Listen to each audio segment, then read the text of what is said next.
what's happening, everybody? How are you doing today? Greg Uglade, Mark Bare Naked Willie, and the I'm passing my inspections with flying colors, Sean St. O'More. Hello. I'm doing great. I'm excited to have everyone here. I'm just looking at Mark's glasses and I'm searching for some glasses here. I mean, you got to match those. Yeah, I have to wear glasses because whenever we get updates on what you're doing, Greg, like the future's so bright, I have to wear shades. There you go. Perfect. That's it. Well, when you're as cool as Mark, the sun's always shining in your eyes. That's what I got these too. These are the special ones. Yeah. These are one of a kind from our friends at Retro Tech. Okay, those are the X-ray vision ones. Yeah, yeah. This allows me to see what you're thinking. Yes, you can see right through walls. Tell me what Greg Uglade's thinking. I want to know. We're gonna save that for our 5 o'clock show. Is that the behind the scenes members only event? Yeah, and that's when we played a good old Corey Hart song way back in the day. Nothing like we're gonna charge for that meeting because if people want to know what Greg's thinking, I'm thinking that's about 30 grand a pop. Yeah. There you go. There you go. Yeah, if you want the truth. If you want the truth, yeah. Well, and if you want the experience, right? If you want a taste of the experience, that's 5 o'clock every Friday. It's the 30 grand hour with Greg Uglade. 30 grand. You got to pay for it because you can't handle the truth. That's right. Well, let's hop into it. Mark, I know you have an early departure. Sean probably has inspections, but I think he can hang around if we go a little bit longer. And Greg, I know you have a busy schedule coming up. Greg, why don't you real quick just give everybody an update on all your worldly travels, what you're doing, and then let's hop into this conversation that you had down at that conference at the National Institute of Building Science, NIBS. Go ahead, floor's yours. You know, so you know, as we've talked about, the fall, everything kicks in again, right? So everybody's really focusing on what they've been able to pull together during the summer and what they have coming up. So this week was NIBS. The conference will go into that. Next week is actually, for me, have quite a few business meetings, and then we have our HBI board of directors meetings. And that is, remember, the group that we use, National Building Institute, where we create curriculums and we're concerned with teaching high school students and college students, preparing them for the trades and preparing them for our industry.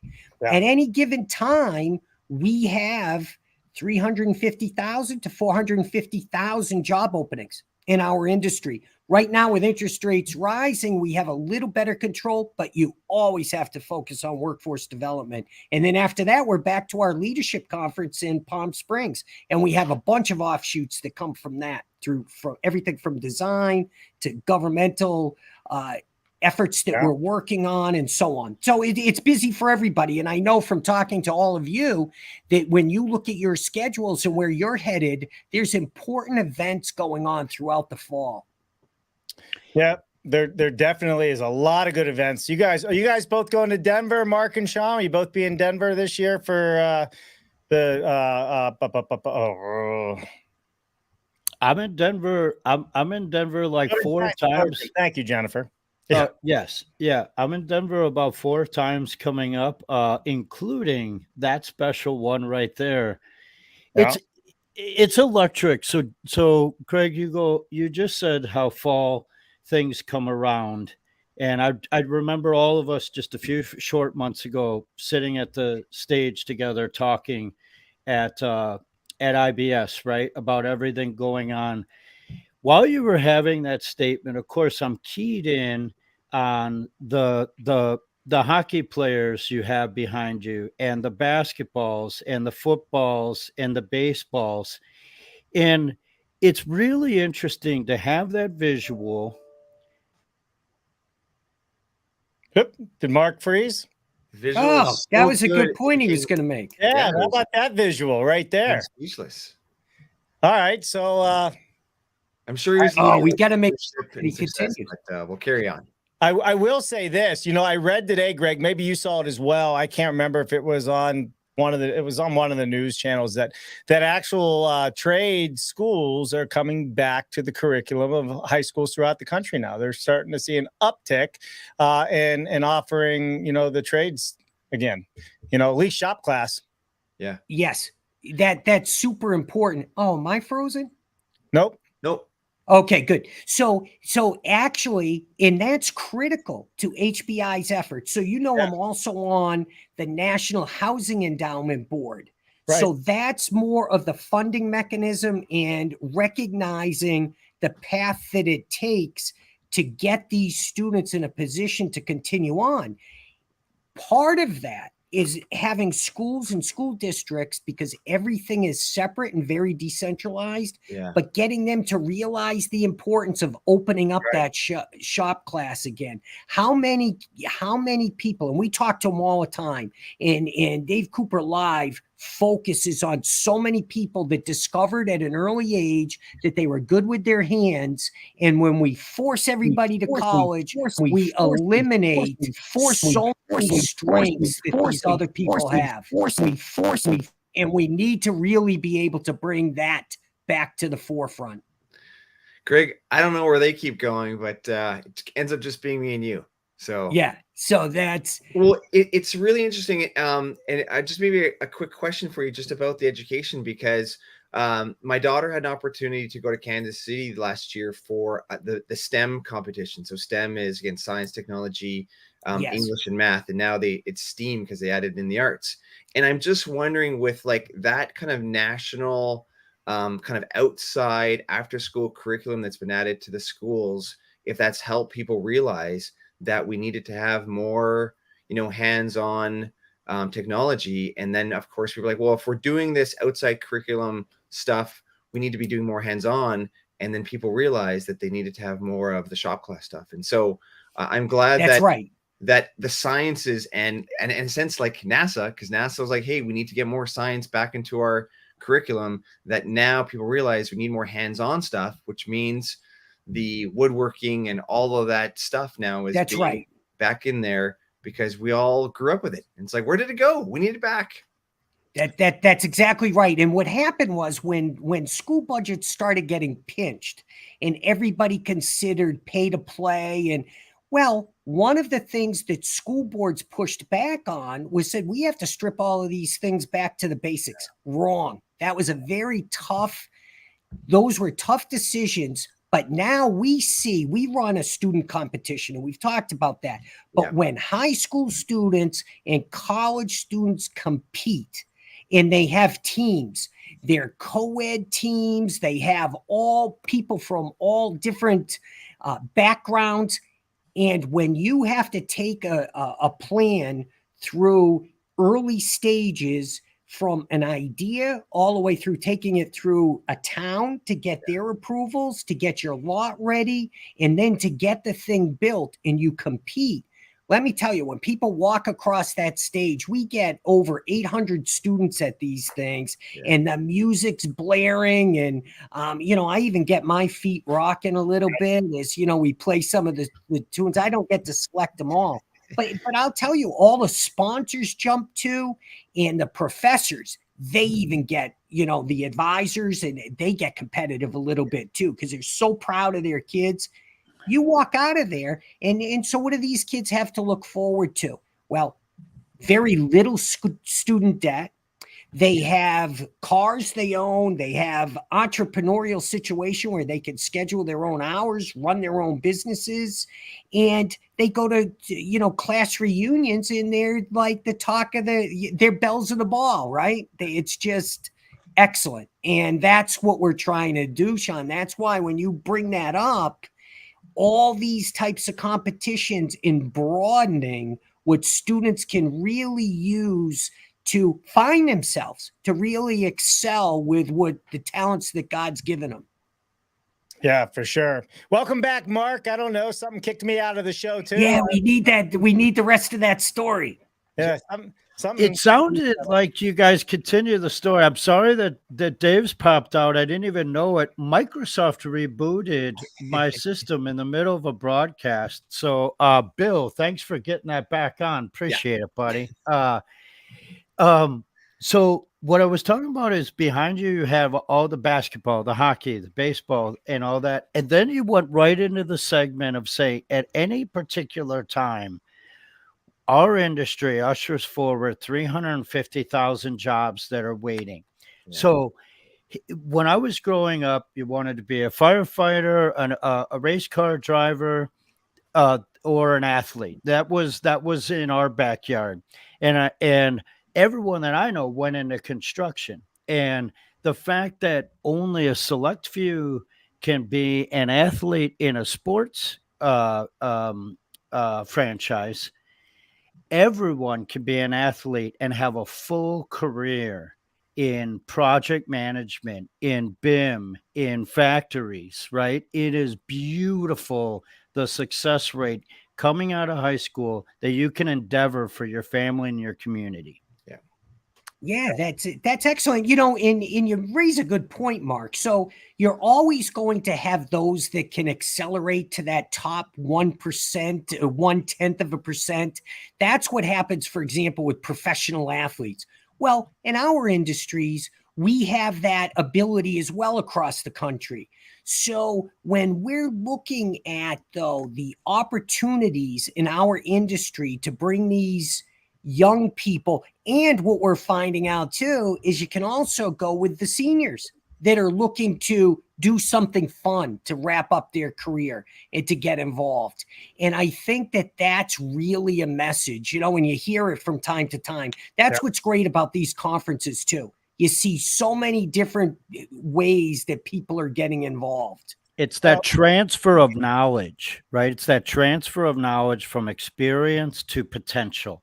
And when experience flows to potential, we get to see those gifts being used in ways that we didn't have the capacity to use them. Right. As long as they're not hindered and told this is the only way, right? There's that old school mentality. And I think I agree with you. But I don't think today's youth listens to what we have to say anyhow. They seem to be beating their own drum. They don't, they like to do what they want to do, but they're seeing what others are doing. And that's where social media can be a big benefit for us in our society.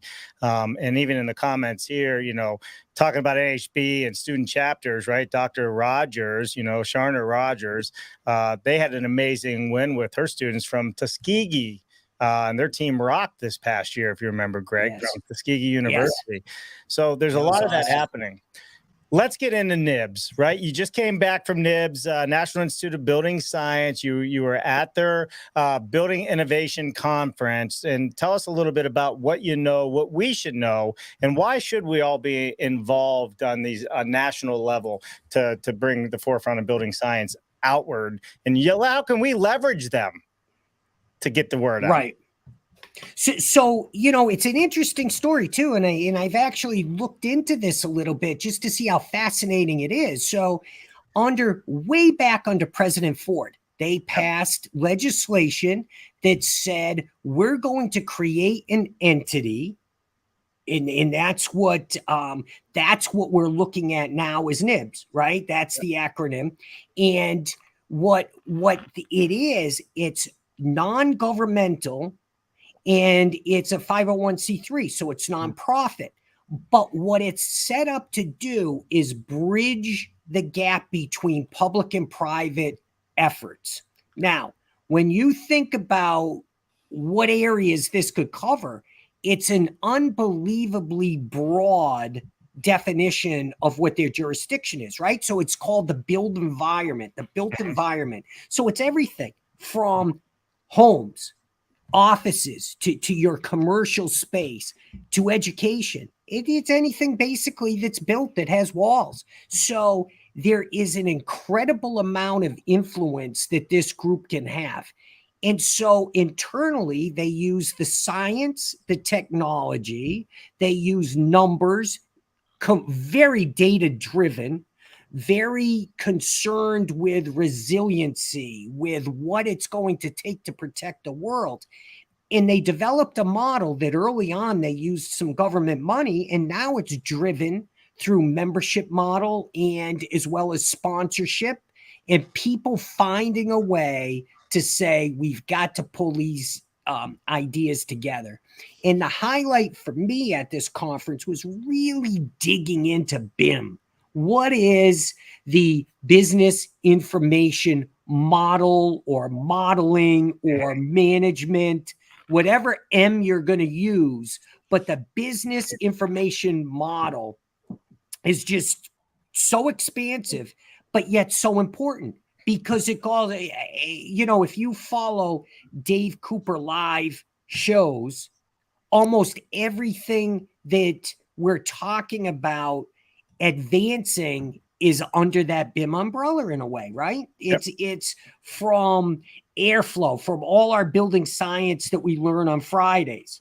It's everything from that building envelope to scheduling to it's really magnificent. So you go from seminar to seminar, and each one of the speakers is more educated than the next on different things and how to get this done.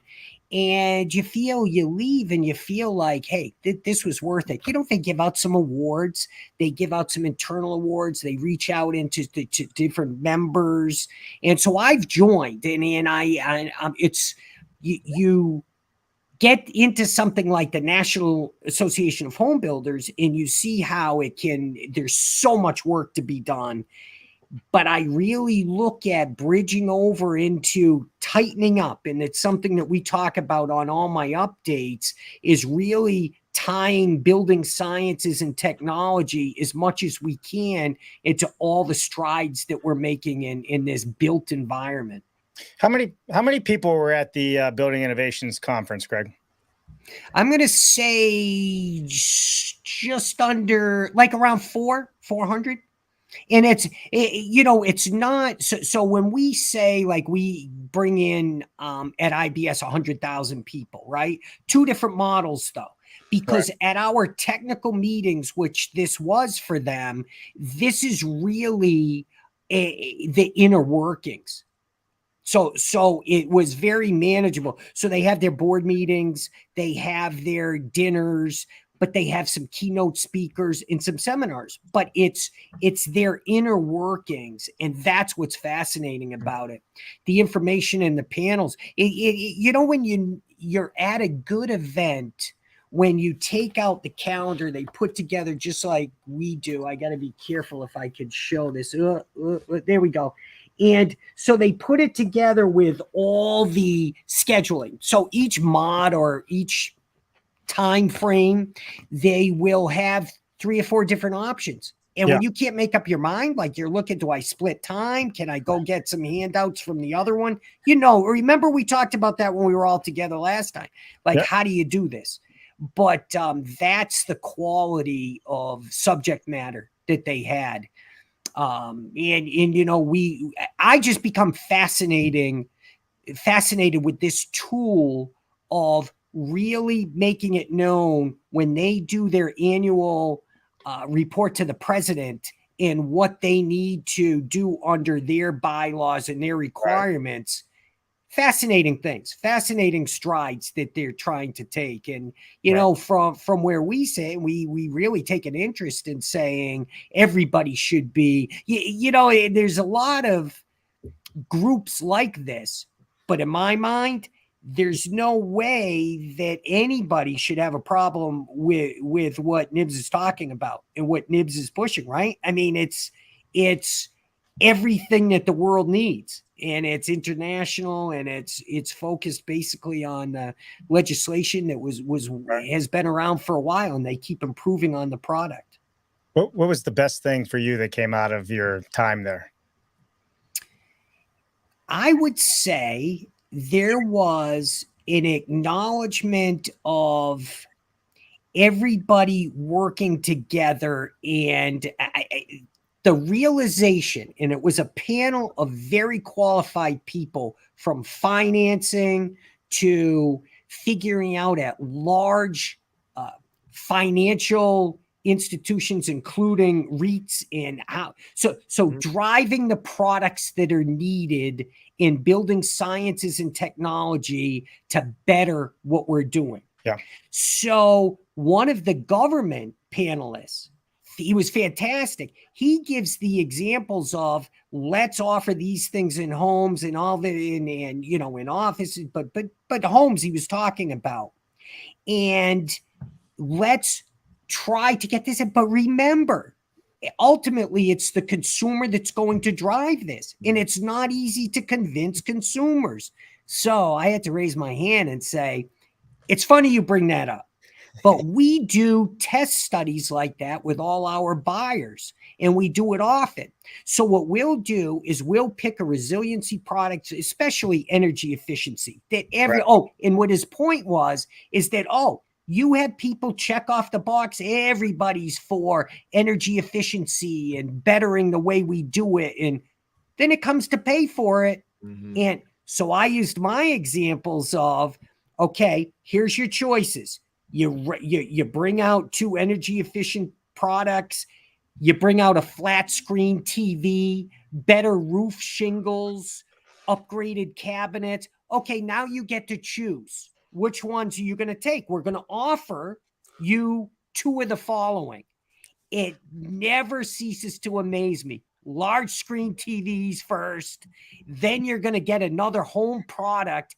They don't really, sure, it makes total sense that we're going to save energy. We're going to be a little bit more resilient, but let the next guy pay for it. Yeah. So those are some of the bridges that, and to hear people that I consider like, wait a minute, those are the people that we have to reach out to and educate. They need to know this. They're on the money. We're all understanding what the issues are. So, you know what? Let's save all of that education and the preliminary talks, and let's get down to business and just start doing it and making people realize that these are the better choices. It was very, I felt like light bulbs were going off. See you, buddy. Mark has to fly. Thank you, folks. Watch this again. And that 5 minutes where Greg said you have a choice to make, add that to every proposal you do. It'll change your community. Yeah. See you, buddy. Excellent.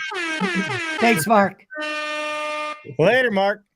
I need the gong, like kick him out of the show. Yeah, like, that's it. I need like a hook that grabs him A and hook. pulls him off the side. You know, with building science, and I know Sean's chomping at the bit, or championing at the bit, I think is what they say to jump in here as well. But I do see at a national level, even at the National Building Systems Housing Summit that's coming up, and I'm fortunate enough to be the master of ceremonies for those 3 days in Washington, D.C. That's October 15th through the 17th. In fact, I'll share it on the screen. But what's more important even about that to this audience and this group is that Sam Rashkin is the keynote speaker, and he's the author of the book, Retooling the U.S. Housing Industry, How It Got Here, Why It's Broken, and How to Fix It. Now, Sam Rashkin is huge when it comes to building better energy efficiency, passive house, all that fun stuff. And I'll let Sean talk, because Sean looks like he wants to say something. Well, I had to take a picture because I had to make sure that I put those dates in my calendar, and I got a book to read this fall, which is fantastic.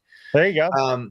No, Greg, the points you made, I think are so interesting when we talk about, like the technology, and then you talk about the consumers and be like, okay, well, you have this stuff, but do they really want it? And how do you get it to the marketplace? And I mean, those are the conversations that are really exciting at these events, because you have these brilliant, technically minded individuals, but then might not have like the sales and marketing approach, or just have that like gap of, we know the customers need it. We appreciate there's choices out there, but like, how do we, have the strategies? And so being able to then have the collective to be like, hey, here's the next phase of like the business development of getting that stuff out there. So they're as fancy as the TVs, they're fancy as the kitchen cabinets. I have this whole thing too, is where, I love air tightness. I don't give the clients a choice now of what they get for air tightness. And if they don't like it, I'm like, oh, you want me to put more holes in your building?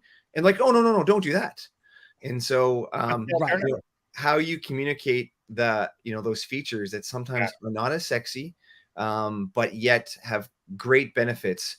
And because the clients don't know what those benefits are, they haven't felt and touched it. We have to communicate really clearly on that approach.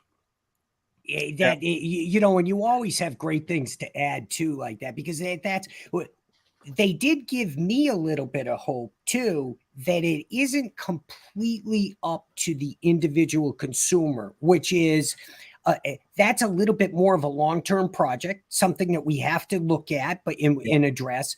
But they also talked about the institutional investors. So these larger groups that are going to need money, so that if they're being driven the right way, it becomes a much larger push, as you're saying, that if we build in what we know to be the best, then people learn that way as well.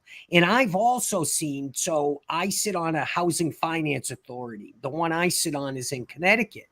Yeah. And we also see that when you put into your QAPs in your requirements to use tax benefits, so when you use tax credits and your ability to finance these projects, to the extent that we can build in extra points for the competitive nature that we're looking at for certain things that build in better technology, better science. Yeah. That's another way to do it, is that you build it in order to utilize certain resources.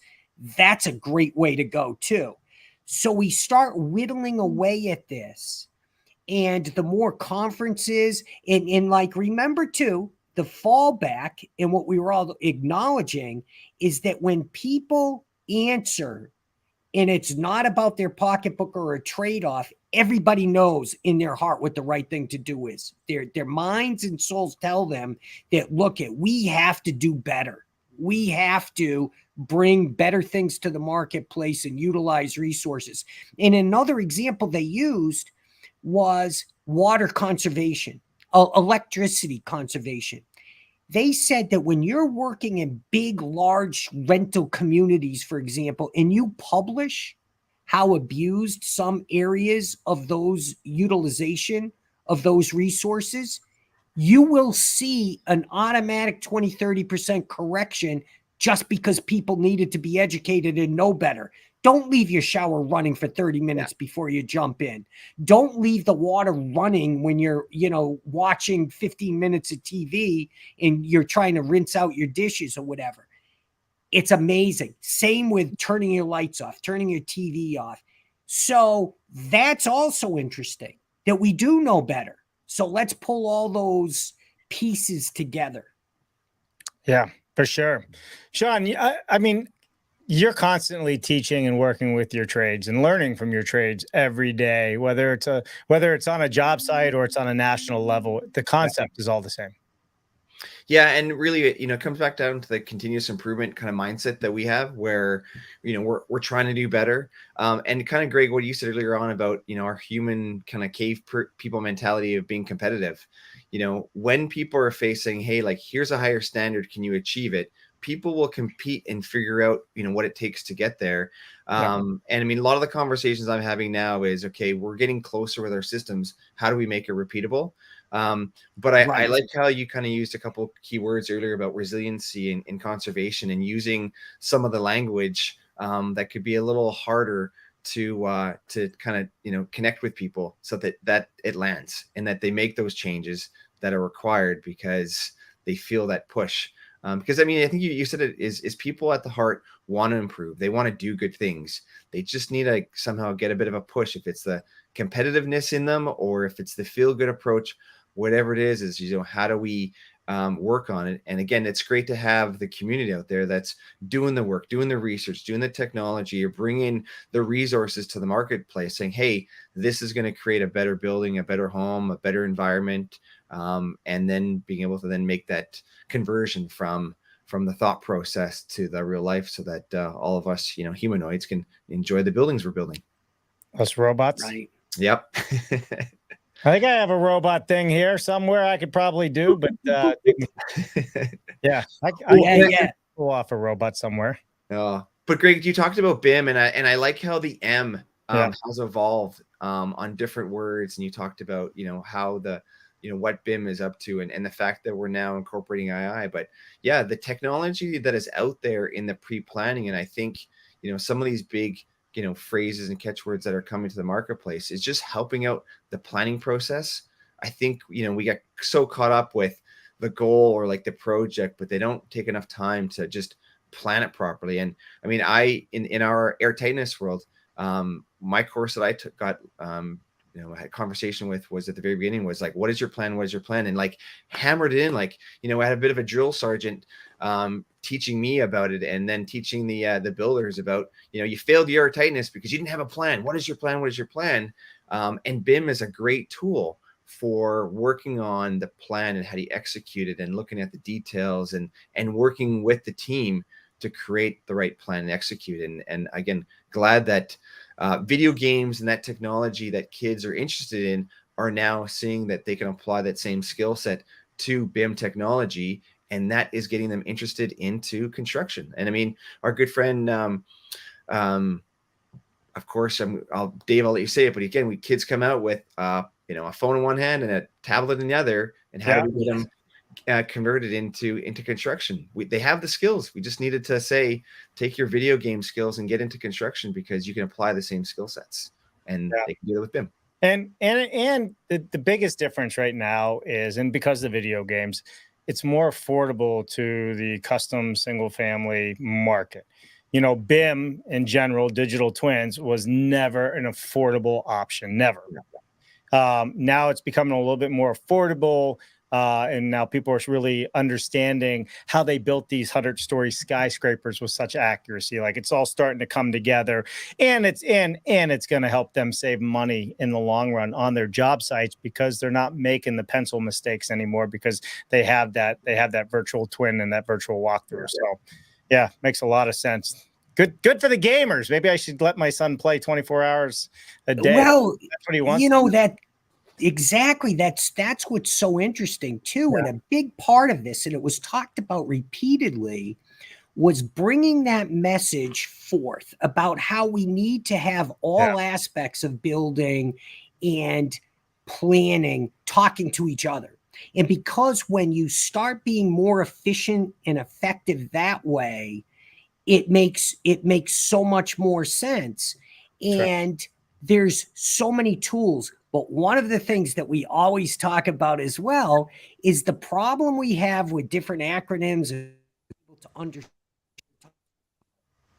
And something like BIM was one of those, because that it goes through, what's included, and like so many things in offsite, especially, but building sciences and technology, is that these umbrellas are so large that we're better off assuming that it can be included than not, and figure out a way to go from there. That's because just we spend more time defining what's out of bounds, what's in bounds, where the 3-point line is, and so on. Let's just move ahead and assume that we need to do it better. And then, the motto, find a way to build it better. Yeah, we have to build it better.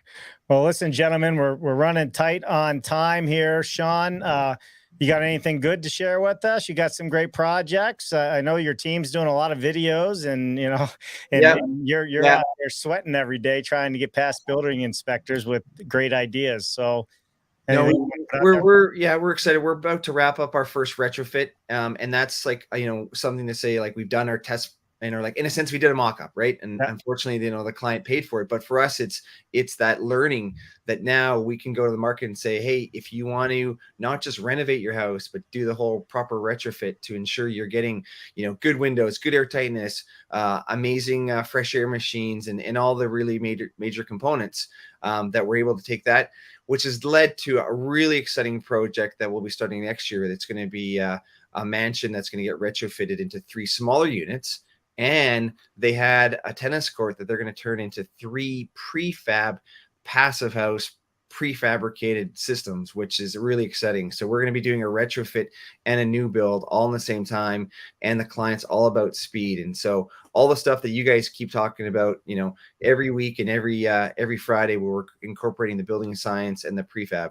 So we've got a couple of great projects in the pipeline, and we're got to wrap things up because people have given us the Christmas deadlines to get their homes ready so they can have Christmas dinner, and we're fighting through schedules. But luckily, the products coming to the marketplace are fast. So we're kind of back up to regular ordering times. So now it's just about, again, BIM. We got to plan and get everything going to get us successful. So good things in the pipeline. Thanks, guys. Let's give a couple quick shout outs here. And Greg, I'll let you give the final words.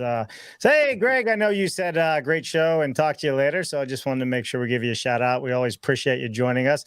Andrew Seeley, he says, hey, Greg is back on. He said, good to see Sean too. I know he didn't mean it that way, Sean. All-star cap today. Andrew's one of the nicest guys out there. Yeah. All right, we got Connor Dillon decided to tune in with us today. Hey, Connor, I hope you're well. Side note, I still wish the IECC would be included in the health and safety codes. Yeah. Well, there you go. That's a whole show right there, just talking about, again, right, codes, different systems. Yeah. Greg, make that happen. I mean, what are we waiting on? Just call some people and be done with it. Exactly. Just get it done. Yeah, we got Jake Carter. First cost versus life cycle cost is a huge obstacle to overcome. It is Great a huge point. obstacle to overcome. Yep, because I'd rather have my hardwood floors. That's kind of what happens, right? Yeah. Peter Molinar, retrofit to achieve a pretty good house. And Sean Horton says, great show. Hey, thank you very much, Sean. Good to see you tuning in as well. Greg, final words. So, I think you hear a lot of the themes that just keep getting brought up. And it's that important that we keep building on them. But you can hear from us all that we have different efforts that we're putting forward, that we're asking people to watch how these developments can take place. All the Dave Cooper live shows gear us in that direction. And I think that this fall season is going to be stocked full with great information, great value. And let's keep an eye on that. And it leads right up to our big staple of the year with IBS. And we'll have 1 million square feet of exhibits, and we'll have over 100,000 people there again. And let's just keep getting information, keep learning, and all working together. That's the key. That is definitely key. We look forward to IBS, and we also look forward to having some more senior executives on the show between now and then, so we can all keep spreading the word. Monday is September 11th, so we do not have a show scheduled Monday, but I will be posting some things, so stay tuned. I may just put my September 11th story out there because I think it's important for everybody to remember, because even my kids have no idea. And then Tuesday, it's all about safety, man. We're going to have Connor Cook on. We're going to talk about safety. Did I say Tuesday? Next Wednesday, Connor Cook is coming on from Black Diamond. We're going to be talking about safety. You know those guys, Sean? No, I don't. But again, this is why I got to show up too. I learned so much from you. So yeah, Diamondback. I'm messing up my words today. I got to lay off the booze, I guess. I don't know. No, I'm just teasing. So Sean Connor, so he's going to be on Diamondback. They make these awesome safety vests. If you saw some of my European videos, you probably saw it. But they also make the best tool belts in the industry. And when I say the best in the industry, they make the best in the industry. So everybody stay tuned for that. Sean, Greg, thank you so much for tuning in and joining us today on the show. I know you were both busy. I'm Dave Cooper. This is BS Friday. Mark had to bail early. We'll talk to y'all later. Bye now. Take care. Bye now.